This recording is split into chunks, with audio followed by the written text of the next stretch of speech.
Hello, my name is Faye Olive Slater, nee Collard. I was born in Brookton 83 years ago, so I've been around there all my life. And I can remember the old Miley pool. Everyone just called it the Miley. And that Miley was our swimming hole. There was no such thing as a swimming pool in the towns. So that was our swimming place. We used to go down there, we'd catch fish, there was turtles there was beautiful big bulrushes, and it was a Miley that was really full of water all the year round that I could remember. But then it suddenly started drying up, and now it's just a dry pool, absolutely no life there. I mean, we'd go there, we'd catch little fish like sardines, the kids, big fellas and all. We'd catch turtles there, and it was I guess you could say it was our main place for social gatherings. We'd take our dinners down there, you know, mothers would take their billy cans and pots and camp ovens, and they'd make dampers and kangaroo or whatever they had. Then they'd all share it. The mothers would often take washing down there to do their washing because it was beautiful, clean water then. And as I say, it was a social gathering place, and it was really enjoyed by all the Noongars there. Every Noongar that I know lived in Brookton, and there was always quite a few Noongars there. There still is now. And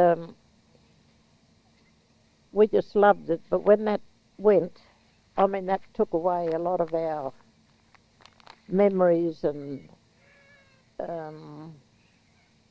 you know, for years there was nowhere for them to go and gather. They'd just sit in their homes or sit up on the reserve there and talk and tell their stories. They used to go down there to the Miley. They'd play cards, they'd play two-up, all those sort of things, you know, and they'd tell stories. And there was always stories from the elders who were there. They'd tell us, you know, they'd name the fish, they'd name the flowers, they'd pull up the grass and all that, and, you know. So these are little puddings, we used to call them. They were just like a tiny little watermelon, but, you know, about big as... And we used to eat hundreds of those while we were down there. Then we'd get the lemongrass, we'd chew that up, and there was plenty of that around there. And it was just a beautiful place now to have the memories of that there, you know. And so many of the elders are gone there now. There's only a couple of us left in Brookton there.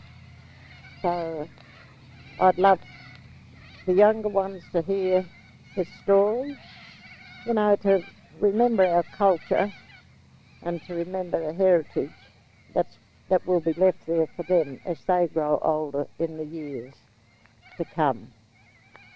And I mean, many of the stories was about, you know, they tell the young fellas, you don't need a gun or anything for the kangaroos, you just take your dog, or they used to take doaks, they call them doaks, to, you know, throw at them and that.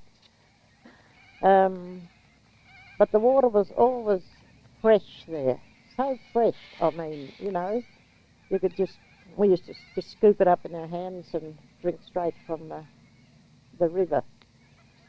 And it's a pity that we didn't, you know, have a lot of the knowledge that we have today, how we could have done things to perhaps, well, I'd say, what do you say, like the scientists, you know, we knew something that we could have done to save a lot of this. And I mean, it could have been going on there even today. And it could be a place where, you know, any Noongar came from other towns and that, there'd always be somebody there at the Miley to meet them from Brookton, some of the elders, you know, and they'd talk. But these memories, I hold them very dear to myself, and I'll tell my children about them until the day that I die. That was a community social place to go for everything. I mean, a lot of them had the old button accordions, or an old guitar or something. They'd take those down there. I mean, I could remember them having parties there, dancing in all the dust flying, you know, and everything like that. So it wasn't just, you know, it was just everything that the community loved. And it's sad to see that most of that has gone now. Yeah, I mean, it's just a dried up bed. There's not a bulrush left there. There's not a fish, not even a bit of grass. I mean, the water is just gone. But as I say, you know, the Noongars, wherever they came from, Brookton was one of the main going through places, because they used to go out to Boodja Rock then.